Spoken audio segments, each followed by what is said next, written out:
Travels, importante, youtuber, lo máximo, Perú.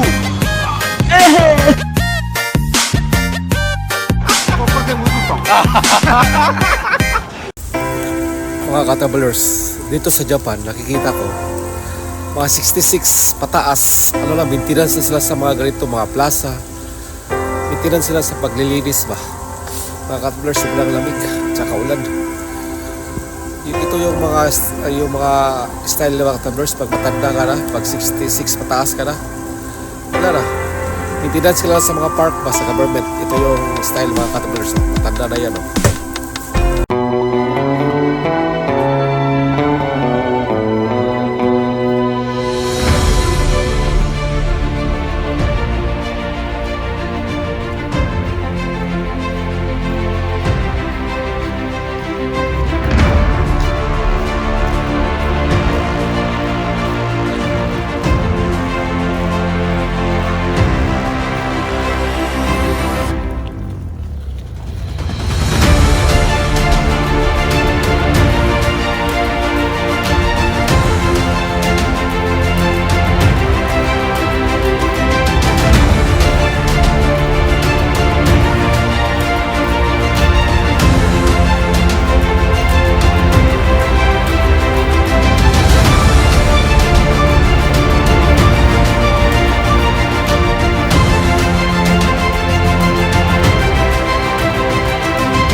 ang mga katabulers, no? Gusto ko sana siya kausapin kaso bawal kasi dito eh.